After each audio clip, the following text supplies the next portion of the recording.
Welcome to the Ethic Skill Podcast. We have Fang with us, an amazing leader in the gaming industry.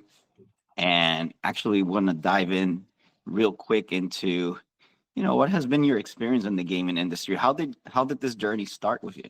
Okay, so it feels like I'm going to tell you like a very long story about my life story, but I'm going to try to keep it short. So obviously I'm Asian and I have very traditionally Asian parents. So there was like no fun, do homework, don't go out, don't go see your friends, just go to school, come back, do your homework.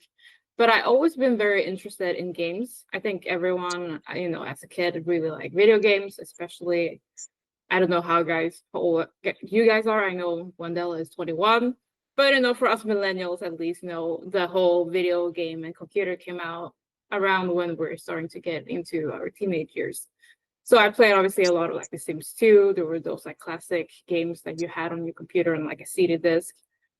But I think it really became like a thing I really wanted to work with when I was around like early 20s.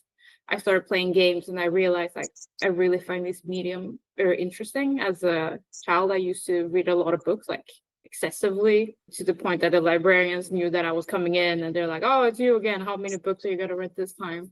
But I found books and games to be very similar in the ways that it can convey a story. You have these characters, it just happens to be portrayed in a different way.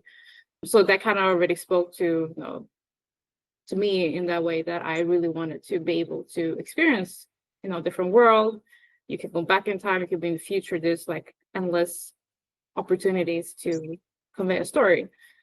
So I started to I had no idea how to get into the gaming industry. So I started working for like GameStop, different retailers. I think equivalent is like to Best Buy. So it wasn't really games, but at least I could feel like I was closer to that.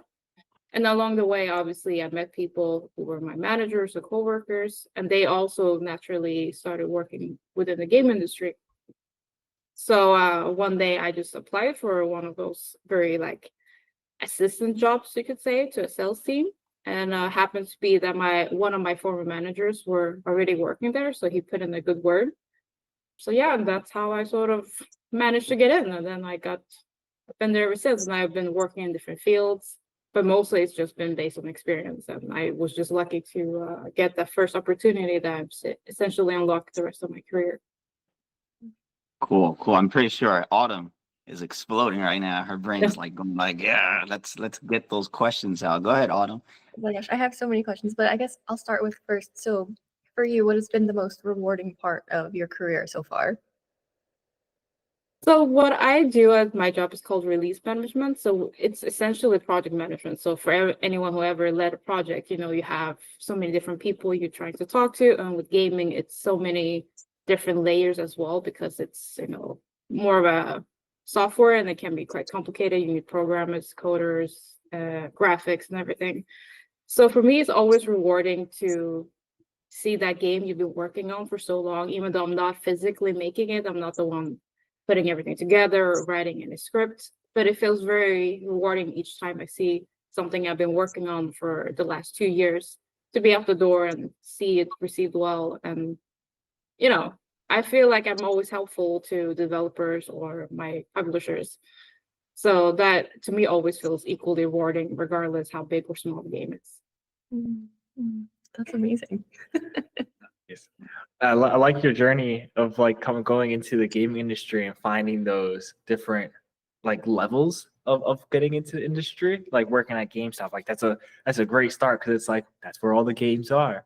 And then talking with the people all around the gaming center and learning a little bit more about the industry as you go until you got a door in. And once you got that door in, it was really interesting. So I guess one of the questions I have is,